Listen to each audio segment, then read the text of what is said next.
Good morning mga ka-Lovespells. Gusto nyo ba na magsisi at umiyak pabalik sa inyo ang mahal nyo?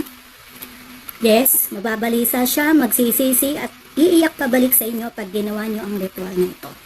So, eto ang ating mga kailangan. Picture niya. So, halimbawa, eto yung picture niya. Tapos, kandilang pula, phosphor or lighter, red ball pen, and black ball pen. So, una, magsindi ng kandilang pula.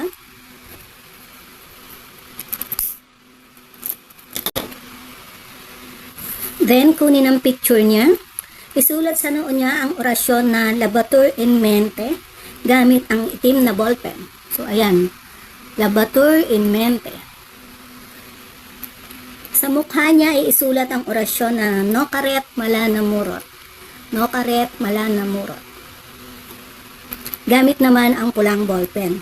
Sambitin ang pangalan niya ng 3 beses. So, halimbawa, Jes Corpus, Jes Corpus, Jes Corpus. Saka isunod ang mga orasyon na tig 7 beses. So, 7 beses na babanggitin ang Labatur in Mente, tapos 7 beses din na babanggitin ang Nokaret Malana Murot. Sabihin ang kahilingan 3 times. Halimbawa, Jes Corpus, mababalisa ka ng labis, magsisisi ka sa pag-iwan mo sa akin, at mag-uumiyak kang babalik sa akin sa pagmamakaawang tanggapin kitang uli. So, 3 beses sasabihin yan, tapos hipan nyo yung picture.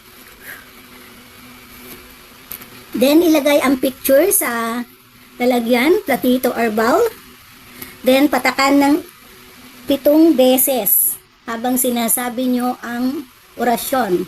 Labatur in Mente, Nokaret Malana Murot.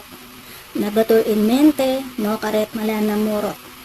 Labatur in Mente, Nokaret Malana Murot. Labatur in Mente, Nokaret Malana Murot. Yan, so 7. Tapos, patayin na natin to.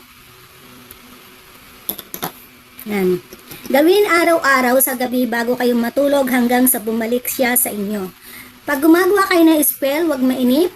Ipaubaya sa universe kung kailan ipagkakaloob ang katuparan ng kahilingan nyo. Hanggang dyan at hanggang sa muli. Bye-bye!